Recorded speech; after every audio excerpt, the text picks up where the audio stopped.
Here we go again, part 3 of 6 more listing-focused marketing strategies to help you generate, you heard it, you guessed it, more listings in 2024.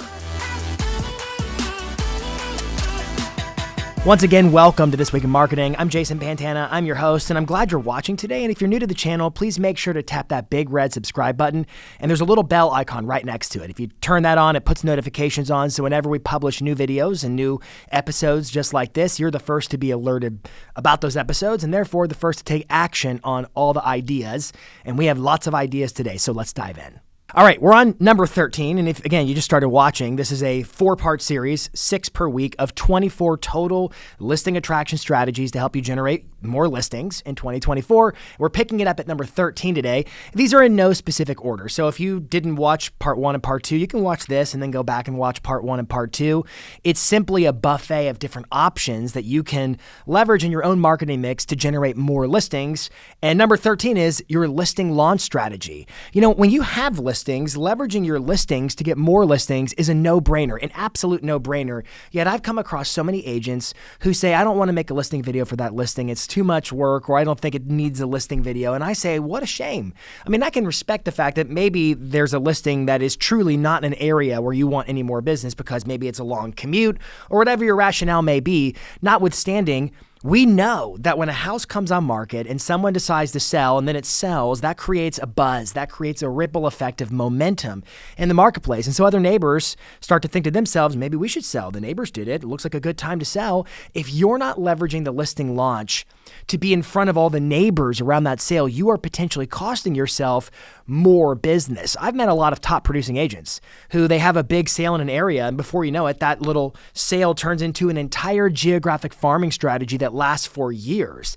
I'm not saying you have to go for years in a specific area, but I am saying let the neighbors see what they're potentially missing out on should they choose to hire another agent beside yourself.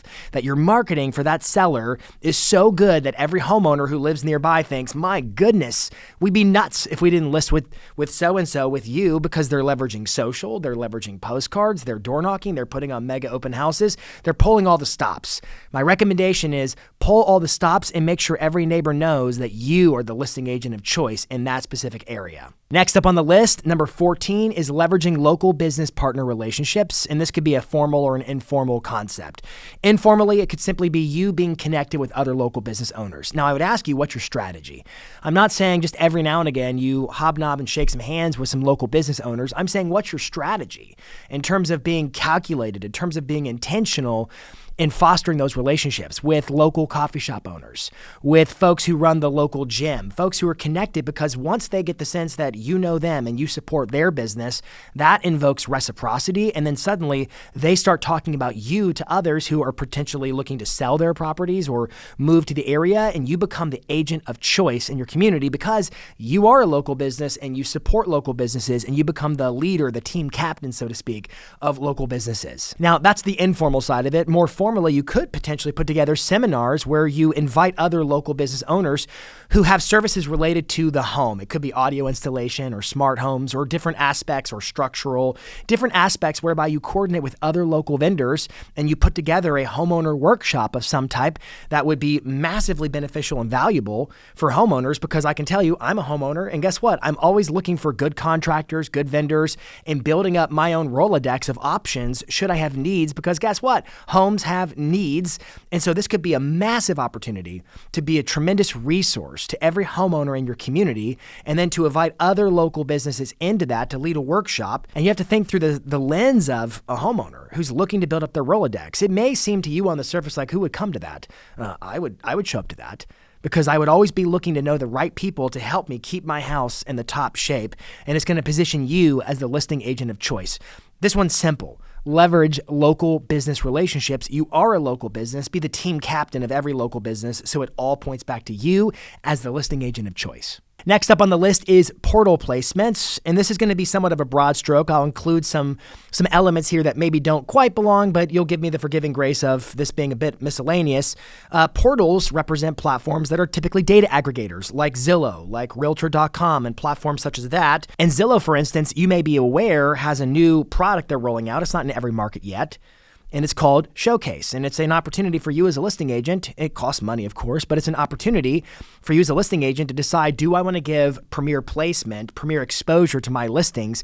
Would that be effective in terms of being able to talk about what you can offer to a seller that nobody else can offer, which is a specialized placement of their property because of the Showcase feature. Now, I'm not recommending Showcase. I'm simply saying you ought to consider to look at the features that allow you to showcase your listings in a more prime light and a spotlight on these top platforms, because it gives you a talkable difference when you're at that listing appointment with sellers. Now, what's more than that is there are other platforms that aren't necessarily data aggregators, nor are they portals, but this is the most miscellaneous part, such as platforms like Nextdoor. And you'll know your own market, but if your market is a Nextdoor style market, Nextdoor does offer premier placement and ads for you to expose listings where other neighbors and homeowners see the property, which positions you as the listing agent of choice. I'm simply saying, look across the internet and find the platforms, the pages, the portals, whatever word you want to give to it, that can allow you to showcase your sellers' homes in a premier light,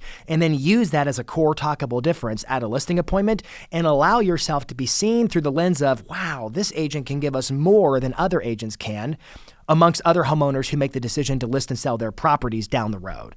Portal placements, leverage them. Is your brain exploding with how many possibilities there are in terms of marketing channels to be leveraged, and you're questioning if your skills are up to snuff in terms of being able to fully leverage the potential? If that's you, make sure to check out our courses, Marketing Pro.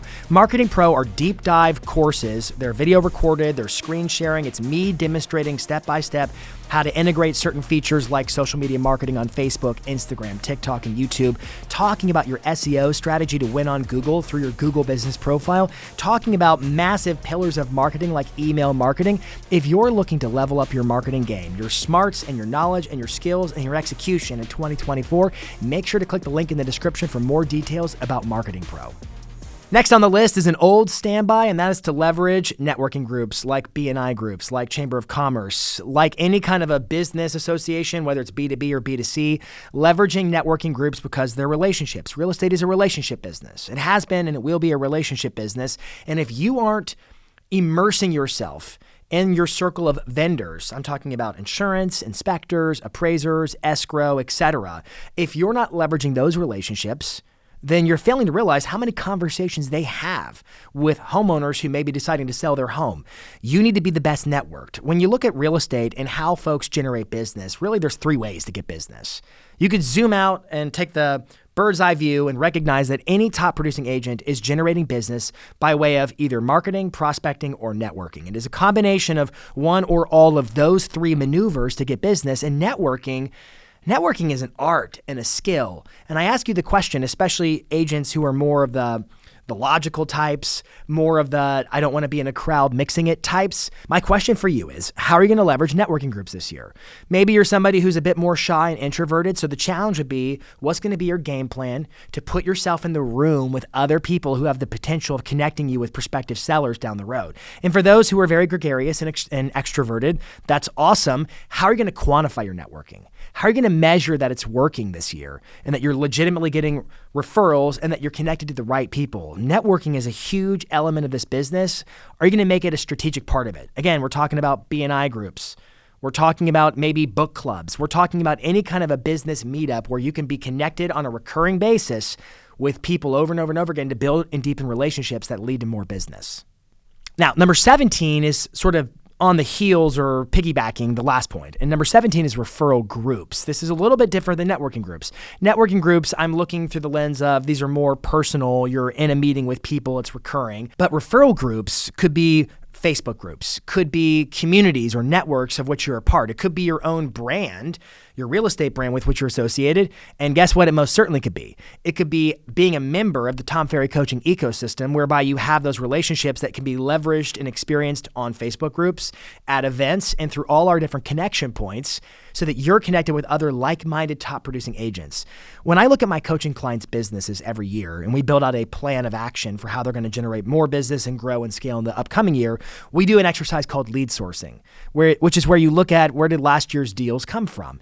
I wonder, are agent-to-agent referrals a big enough part of your business where you treat them as if they're their own pillar, their own lead source? And if not, I think you're leaving opportunity on the table, and maybe the first step for you is to put yourself in a community of other like-minded agents who are actually trying to get listings and sell properties and work with clients. You see, there's a lot of agents who say, well, I am connected to a lot of agents, but are they the agents who are doing the business? Because the ones doing the business are the ones most likely to lead to referrals because they know the clients.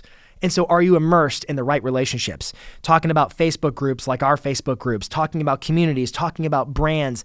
Where are the relationships with other like-minded agents that are yours for the taking should you invest yourself in their lives, in their careers, and build friendships that go beyond just connecting at events and turn into real business for you down the road, specifically listings. Now, one final note, and you've heard me say this on the other points. You need to be strategic about this. What's the plan of action? How often are you going to participate in a Facebook group, for instance? How often are you going to go to events? What areas of the country will you go to based upon migration patterns of who's moving to and from your area and is therefore the most likely to connect you with agents who can give you actual referrals? How will you be strategic about leveraging referral groups from other agents? And last, number 18 on the list for today, we got 6 more coming next week, but last for today is one I've dubbed Fame Flywheels. Now, a flywheel is a wheel that goes round and round and round and round. And so there's a recurring nature to what we're describing here. And I'm using the word fame to be a little bit provocative, to get you thinking like, what is he talking about? What I'm talking about is the marketing pillar you're going to be most known for to build your brand, where everybody says, oh, you're so-and-so because I see your billboards. I hear your radio ads. I get your postcards relentlessly. I get your email. I see your videos everywhere. A fame flywheel is a marketing channel that is so dialed in that everybody can't help but say, oh, you're that agent. I see you everywhere, because we know that right now in today's marketplace, there's been a massive flight to quality. Sellers are choosing to work with agents who are the most capable of getting the job done. And what that means for you is you need a brand. You need to be on the radar of every prospective seller so that they know you're a player, not just a player, you're the player in the game. And if they're thinking about listing and selling their home, they'd be wise to talk to you because you have a brand. At the end of the day, when it comes to listing and selling a house, a huge piece of that, and certainly from the perception of the seller, is the agent's ability to market and expose the property to the largest pool of ready, willing, and able buyers, to mobilize the local real estate community and to cause a home to sell. If you're operating without a brand in 2024, you're going to have a hard time getting listings, because a brand signals trust. A brand signals confidence that a seller is resting their faith in your ability to get the job done at the best possible terms. So what's going to be your fame flywheel? Now, don't try to spread yourself too thin. It could be billboards, it could be postcards, it could be radio ads, it could be video, it could be something that's more sweat equity versus check equity. That's up to you and hopefully your coach to take a look at your financials and a look at your marketplace and ask the question, what's going to be the most effective driver to build, and I'm using my word on purpose here, fame? How do we make you famous, like a hometown hero where everybody recognizes you as the dominant listing agent of choice? What's going to be your marketing medium? Too many agents complain there's not enough inventory. Okay, what are you doing to create the inventory? At the end of the day, folks decide to list and sell their homes because they feel like it's the right decision, and they make that decision based upon whatever available information is presented to them. Are you the one informing them? Are you keeping them apprised of what's happening in the local marketplace so that they can make an informed choice? If you're not marketing to get listings and you're just hoping listings fall from the sky, you're going to be disappointed when they don't, because the market is the market is the market. And top producers never stop marketing despite circumstances. So hopefully you're listening and you're like, wow, we've covered so far in the last 3 episodes, 18 different tactics and strategies to position yourself to get some listings. I want to hear from you and know, what are you going to do to get more listings? Let me know in the comments. Thank you so much for watching. Until next week, this is This Week in Marketing.